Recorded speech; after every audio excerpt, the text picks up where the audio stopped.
반갑습니다. 아르케 영어 아르케입니다. 오늘 이 시간부터 아르케 영어 문법 편을 강의합니다.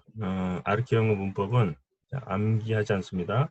보통 문법책을 열심히 공부하시다 보면 외워야 될 내용들이 상당히 많죠. 그래서 이제 문법 하면 이제 지겹다, 어렵다, 이렇게 생각을 하시는데, 그 문법의 원리를 잘 몰라서 그런 겁니다. 그래서 원리를 이해하면 암기할 필요가 없어요. 이 아르케 영어 문법은 원리로 문법을 이해를 시켜드립니다.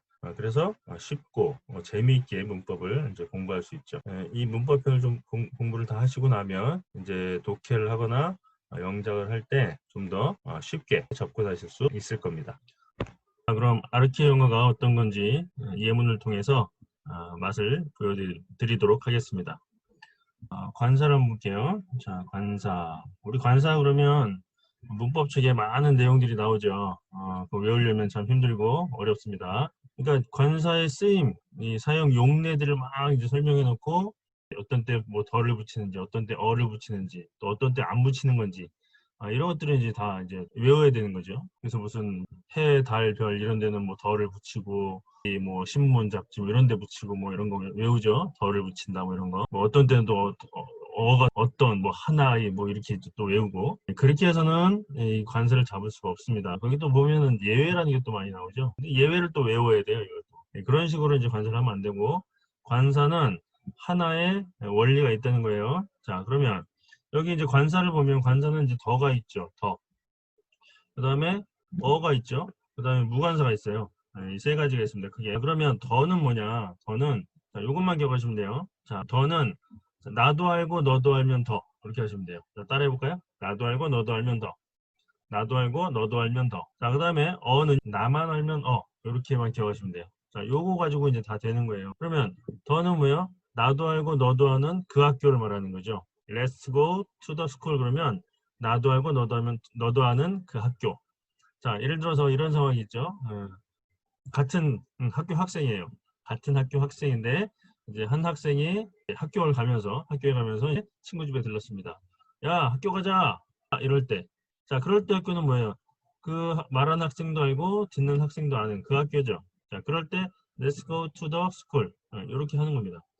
자, 그 다음에 Let's go to a school은요. 이거는 이제 나만 아는 학교예요. 한 친구가 자, Let's go to a school. 자, 이렇게 말을 하면 자, 듣는 친구는 무슨 학교? 이렇게 대답이 나오는 거죠. 어떤 학교가? 이렇게 되는 거죠. 왜? 그거는 말하는 사람만 아는 학교이기 때문에 그래요. 자, Let's go to a school 하면 나만 아는 학교. 하지만 화자. 말하는 사람만 아는 학교를 말하는 겁니다. 자, 그리고 이렇게 이제 달라지는 거죠. 자, 그 다음에 Let's go to school. 관사가 없죠? 이 관사가 없을 때 이 관사가 없는 것은 뭐냐면 자, 이렇게 돼요. 본질, 목적, 기능. 자, 이렇게 알아두시면 돼요. 본질, 목적, 기능. 자, 본질이 뭐죠? 예를 들어서 펜이 있다고 합시다. 펜. 자, 이 펜의 본질이 뭐예요? 다시 말하면 펜의 기능이 뭐냐 이거죠. 펜의 기능. 쓰는 거죠? 쓰는 것. 쓰는 것이 펜의 기능이죠. 그럼 펜의 목적이 뭐예요? 펜을 왜 만들었어요?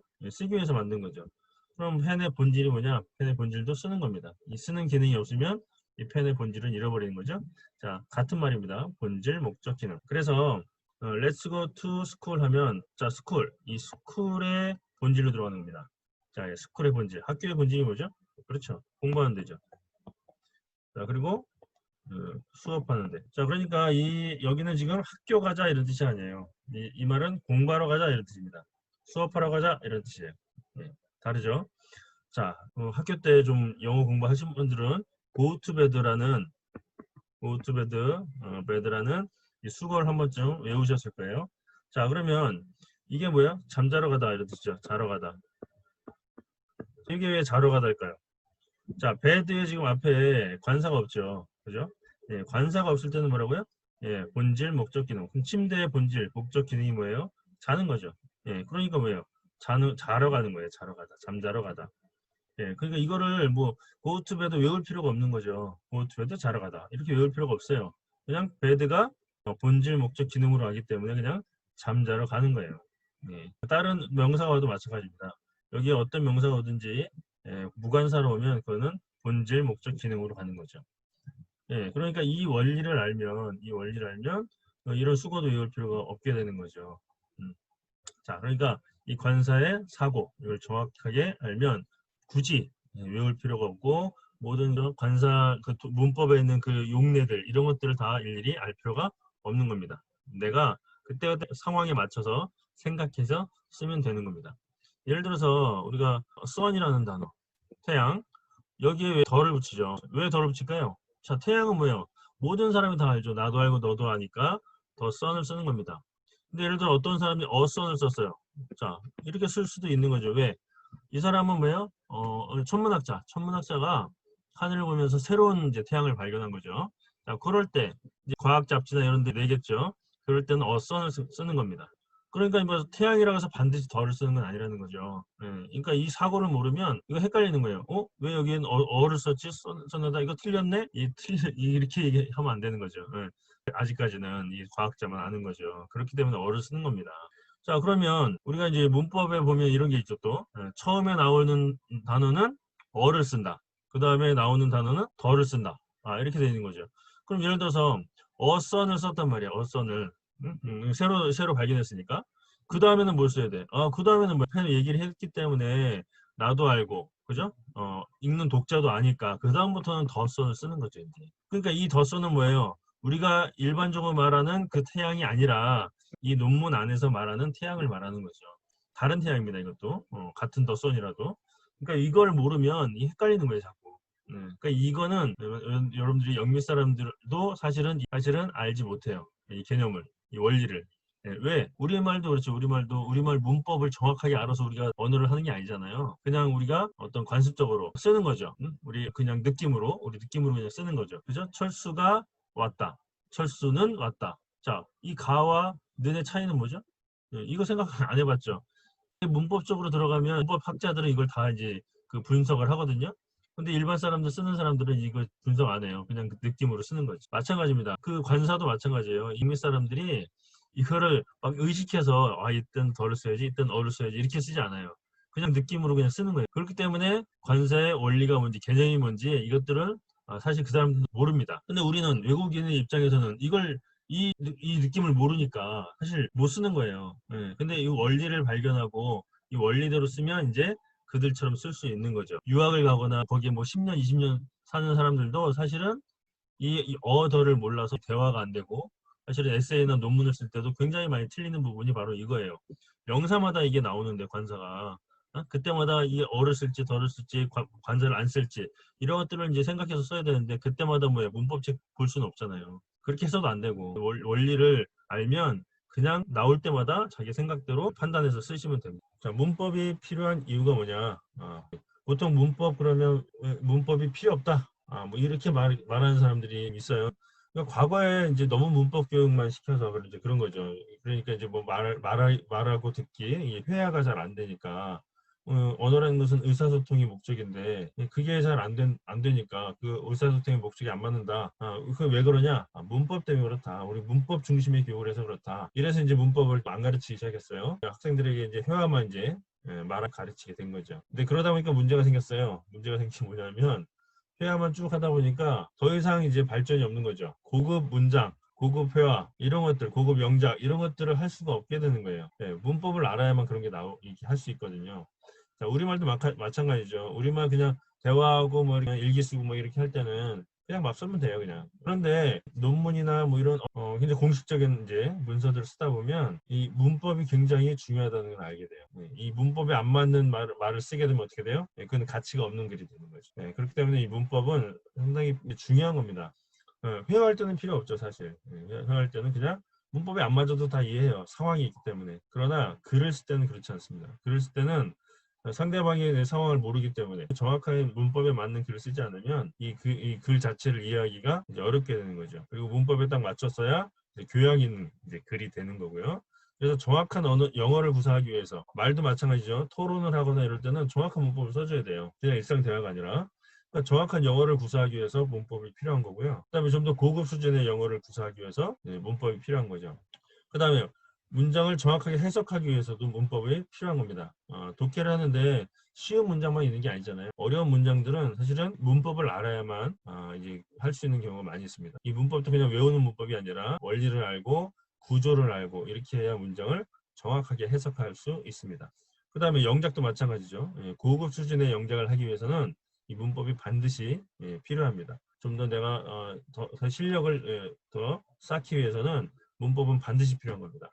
이걸 기억하시고 이 문법을 좀 공부하셨으면 좋겠습니다. 자, 그럼 이제 전치사를 한번 생각해 보죠. 애를 뭐뭐에서라고 많이 이제 외우죠. 에서 어디 어디에서 그런 식으로. 자, 그럼 이 문장을 한번 해석해 보세요. 그 차는 달리고 있습니다. is running. The car is running. 그 차는 달리고 있습니다. 120km에서. 뭐야? 120km에서 달려요? 예. 좀 이상하죠? 요때에서 뭐뭐로 시간이나 그 다음에 속도 또는 비율 또는 온도 s를 왜 시간이나 속도나 비율이나 온도에 왜 s를 쓸까요? 그걸 질문을 하셔야 돼요. 왜 쓰는지. 그냥 무작정 이럴 때는 뭐뭐로 해석하는구나 이렇게 하시면 안 되는 거예요. 그럼 왜 이 s는 점이라는 사고를 가지고 있습니다. 점. 시간, 속도, 비율, 온도는 뭐예요? 다 점이라는 사고를 가지고 쓴 거예요. 자, 시계에 보시면 이렇게 바늘이 이 점에 있잖아요. 이렇게. 속도도 마찬가지죠. 이게 이제 속도계라고 하시면 120km라는 그 점에 가 있는 거죠. 그래서 S 쓰는 겁니다. 그래서 S는 딱 그 점에 있을 때 S 쓰는 거예요. 비율도 마찬가지고 온도도 마찬가지고 온도계에 점이 있죠. 자, 그 다음에 장소도 마찬가지죠. 장소도 어떤 지점을 말하는 거예요. 지점. 어떤 작은 지점을 얘기할 때 주로 S 씁니다. 작은 지점. 그러면 밑에는 볼까요? The car is running. 그 차는 달리고 있습니다. 여기서 on을 썼네요. 우리가 보통 on 하면 뭐예요? on은 뭐뭐 위에라고 이제 우리 외우죠. 그래서 그럼 120km 위에서 달리고 있다? 좀 말이 이상하죠? 이 on은 위에가 아니고요. 접촉이라는 사고를 가지고 있어요. 접촉. 책상 위에 있다. 그때 on을 쓰는데 위에라는 말이 아니라 사실 붙어 있다는 의미예요. 그래서 예를 들어서 이게 이렇게 있어도 이렇게 있어도 이게 on이고요. 그 다음에 책상 밑 여기 옆에 붙어 있어도 on이고요. 벽에 뭐 그림이 이제 붙어 있잖아요. 이렇게 걸려 있잖아요. 이때도 on을 쓰죠. 책상 위에 책이 이렇게 떠 있어. 이렇게 떠 있으면 on이 아니에요. 이때는 above라는 전치사를 씁니다. above. 그래서 이게 위에라는 뜻이에요, 사실은. above가. 그래서 이제 120km로 하시면 여기에 이제 붙어 있는 여기 접착제로 딱 붙여버리면 어떻게 해요? 계속 붙어 있죠. 그래서 이게 지속한다는 이제 이 의미가 있어요. 지속한다. at은 지속한다는 의미는 없어요. 딱 거기에 딱 닿았을 때, 그때 at을 쓰는 거예요. 이 지점에 딱 갔을 때 at을 쓰는 거고, on은 거기서 계속 붙어 있을 때 on을 쓰는 거예요. on 120km 그러면 120km를 계속 달리고 있는, 계속 지속되고 있는. 자, 그걸 얘기할 때 on을 쓰는 거예요. 3번은 in을 썼죠. 자, in. 우리 아내라는 의미로 많이 쓰죠. 아내. 네. 그러니까 이 in은 뭐냐면 범위란 뜻이에요. 범위. 그래서 아내라는 의미로 하나로 여기보다는 범위라는 어떤 개념으로 이해하시는 게 더 좋습니다. 이 120km, 인 120km는 뭐예요? 그러면 아까 S는 뭐예요? 그 지점에 딱 갔을 때 S이고 거기서 이제 계속 달리고 있으면 원이고 근데 여기서 이는 뭐냐면 이 범위, 다시 말하면 0에서 120km 요게 이제 범위가 되겠죠. 요 범위 안에서 왔다 갔다 하는 거예요. 어떤 데는 100km, 어떤 데는 110, 어떤 데는 90 이런 식으로 왔다 갔다 할 때 그때 in이라는 걸 쓰는 겁니다. 이렇게 전치사의 사고를 알고 있으면 어느 문장에 적용을 해도 다 우리가 이해할 수 있고 독해를 할 수가 있는 거죠. 문법은 암기 과목이 아니다. 문법은 이해하는 거예요. 이해. 그래서 우리가 관사나 전치사를 이해했던 것처럼 문법은 그냥 법칙이 아니고요. 사법고시 시험 볼 때 법을 다 외워버리잖아요. 예. 그런 것처럼 문법이니까 법이니까 이것도 외우자 이렇게 되는데 그게 아니에요. 문법은 사고를 담은 그릇입니다. 내 생각을 표현하는 방식이 문법이 되는 거죠. 그래서 왜 또 어떻게 해서 이런 문법이 나왔는지 그 사고 과정을 이해하면 문법은 굉장히 쉬워지는 거죠. 그래서 문법은 암기하는 것이 아니라 이해해야 하는 것입니다. 그래서 우리 아르케 영문법은 암기하지 않습니다. 또 쉬운 문장으로 앞에서 우리가 쉬운 문장으로 했죠. 쉬운 문장으로 설명을 해요. 어려운 문장이 아니라 아주 쉬운 문장으로 설명하기 때문에 초보자들도 아주 쉽게 배울 수가 있습니다. 또 이 원리를 가지고 설명하기 때문에 영어를 전공한 사람이라도 이 깊이 있는 내용에 다들 놀라고 있습니다. 이 원리로 가지고 여러분들이 문법을 공부하시면 아주 쉽고 재미있게 아주 깊이 있게 공부를 할 수가 있습니다. 자, 이 강의를 통해서 여러분들이 배울 수 있는 것은 뭐냐? 영문법이 쉽다라는 것을 이제 알게 되는 거죠. 일단 쉽다라고 생각을 해야 내가 그것을 하고 싶은 마음이 이제 생기게 되는 거죠. 그렇게 계속 하다 보면 이 영문법이 재밌구나 이런 것을 이제 깨닫게 되죠. 그냥 무조건 외우는 게 아니니까. 이렇게 하다 보니까 뒤에 이제 이 문법을 독해와 영작에도 적용할 수 있게 되는 거죠. 보통 이제 우리가 문법 따로, 독해 따로, 영작 따로 이렇게 이제 하는 사람이 많아요. 학원 같은 데 가도 문법 따로 배우고, 독해 따로 배우고, 영작 따로 배우죠. 그래서 아르케 영어는 이제 여기서는 이제 문법을 하게 되고요. 자, 이 기본적인 문법을 끝내면 그 다음에 이걸 가지고 독해에 적용을 하고, 독해를 하고 나서 이것을 다시 영작에, 문법과 독해에서 배운 것을 영작에 또 적용해서 또 계속 나갈 겁니다. 구조, 이제 구조 문법이라는 걸 가지고 이제 독해 영작을 하게 됩니다. 구제를 이해하면 이제 이 구조 속에 단어만 집어넣으면 되겠구나. 단어를 하고 싶은 마음이 드는 거죠. 이 단어도 무작정 이제 외우는 게 아니라 어원, 어원을 가지고 우리가 하게 됩니다. 그 다음에 이제 전치사의 그 원리를 이미지를 가지고 공부하는 시간. 물론 이제 문법 파트에서도 전치사를 공부하는데 더 이제 자세하게 깊이 있게 이제 들어가는 거예요. 예문을 가지고 그렇게 전치사를 하고 그 다음에 이제 동사도 마찬가지죠. 동사도 사실은 우리가 많이 이제 알고 있는 동사도 make니, 뭐 take니, get이니 또는 뭐 come이니, 뭐 go니 이런 동사들 있죠. 자, 이런 동사를 여러분들 사전을 찾아보세요. 자, 그러면 뜻이 go 그러면 가다라는 의미만 있는 게 아니라 수십 가지의 의미가 있습니다. 또 make 또 수십 가지 있어요. take 수십 가지, get 엄청나게 많죠. 자, 그런 이제 동사들 기본 동사라고 하죠. 기본 동사의 의미가 사실은 엄청나게 많습니다. 왜 그러냐? 이 많이 쓰면 쓸수록 다양한 상황에서 쓰게 되죠. 그죠? 다양한 상황에서 쓰게 되니까 의미가 조금씩 달라져요. 그 상황에 맞춰서. 그러나 그 원리, 사고는 하나인 거죠. 그 하나의 이미지를 가지고 다양한 상황에서 다양한 의미로 쓰이는 거예요. 그렇기 때문에 동사의 의미가 이제 많아지는 거죠. 기본 동사의 의미가 많이 쓰니까. 우리가 많이 쓰지 않은 단어죠. 고급 단어. 고급 단어들은 사실 뜻이 많지 않아요. 그러나 기본 동사, 전치사 이런 것들은 많이 쓰기 때문에 의미가 굉장히 많이 파생이 되는 거죠. 그렇기 때문에 이게 사실은 쉽다고 생각하지만 사실은 어려운 거예요. 전치사나 동사. 여러분들 실제로 영어 공부를 깊이 하다 보면요. 사실은 막히는 게 전치사 때문에 막힙니다. 그러니까 전치사의 그 개념을 확실하게 잡지 않으면요. 어렵습니다. 그 다음에 동사도 마찬가지죠. 동사도 그런 개념을 잡지 않으면 굉장히 어렵습니다. 그래서 한 6가지 과목을 가지고 여러분들이 이제 저와 공부를 하게 될 겁니다. 그래서 아르케 영어 문법편은 그 첫 번째 강좌가 되겠습니다. 자, 그러면 궁금하시죠? 아르케가 뭔지. 이게 어떤 분들은 영어를 잘 가르쳐 준다 그래서 아르케 아닌가요? 이렇게 질문하는 분도 있어요. 그런 건 아니고요. 물론 잘 가르쳐 드리지만 이건 원래 이제 헬라어입니다. 요즘에 이제 현대는 이제 그리스어죠. 원래 헬라어 이렇게 씁니다. 아르케, 이렇게 이걸 아르케라고 있는데요. 영어하고 좀 비슷하죠. 사실은 영어도 이 그리스에서 나온 거예요. 사실. 그렇기 때문에 이제 알파벳도 비슷하고요. 단어들도 이 헬라에서 나온 단어들이 굉장히 많아요. 어원이. 자, 이 헬라어 아르케는 무슨 뜻이냐? 이제 영어에서는 알크, 이렇게 접도 알크로 쓰입니다.